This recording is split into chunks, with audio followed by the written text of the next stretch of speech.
ब्रह्मचारी को सबसे पहले अपनी रसना पर नियंत्रण रखना आवश्यक है। जबान पर, जबान बिगड़ी सब बिगड़ा।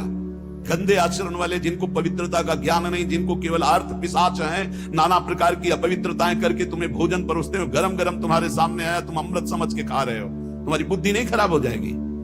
सबसे पहले सतमार्ग में चलने वाले को इस रसेंद्री को मारना होता है। रसेंद्री, ये जीत गए, सब जीत गए। और इस मार्ग में सबसे ज्यादा इसी को दुलार करने का अवसर मिलता है। जहां निमंत्रण होगा वहां चक्क होगा, बस को खाओ और चौपट करो अपनी साधना, अपने परमार्थ को चौपट कर दो। खाना ही मृत्यु है और खाना ही जीवन है। जो पवित्र भगवद अर्पित मित आहार करता है वो अपने जीवन को भागवतिक बना लेता। कितना खाओगे? याद रखो, परमार्थ में चलने के लिए रसेंद्री को बहुत शासन में जरूरत है, बहुत शासन की जरूरत है। रसेंद्री, अगर रसेंद्री आपकी छूटी हुई है तो कोई भी इंद्री आपके कब्जे में आने वाली नहीं।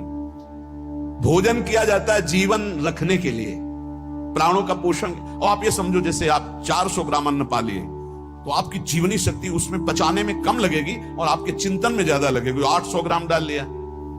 एक दिन सुना था 24 घंटे में एक मानव शरीर को स्वस्थ रहने के लिए 400 ग्राम अन्न की जरूरत होती, बस। इसके बाद तो ऊपर ओवरलोड करना है। इतनी हानि आप नहीं समझ पा रहे हो, रोगों का घर बढ़ा रहे हो।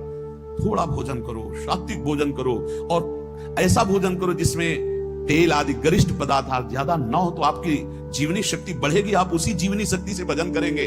भजन में मन क्यों नहीं लगता? आप देखो, एक दिन खा के अच्छे, और एक दिन 2 रोटी खाओ केवल हमारे कहने के अनुसार, कि आपको लगे कि हाँ भूख लगी अभी, और छोड़ दो, फिर आप भजन में लगो। देखो कैसी वृत्ति जाएगी, सतोगुणी। चंचलता मन की तभी रुकती है जब सात्विक भोजन होता है। नेत्र की चपलता, बार बार इधर उधर देखना, कानों की चपलता, प्रपंच की बात सुन, हर इंद्री का ब्रह्मचर्य हमें चाहिए। तो बहुत लाल मिर्च वाला गर्मा गर्म, ये ब्रह्मचर्य के लिए सब हानिकारक। उत्तेजक भोजन नहीं, उत्तेजक दृश्य नहीं, उत्तेजक बातें नहीं, तभी संयम से चला जा सकता है।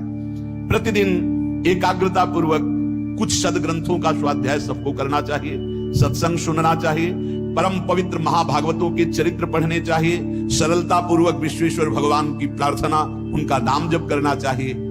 केवल ऐसे संयम से चलने से सबकी उन्नति का भाव जागृत हो जाता है, निस्वार्थ भाव जागृत हो जाता है। पूरे जगत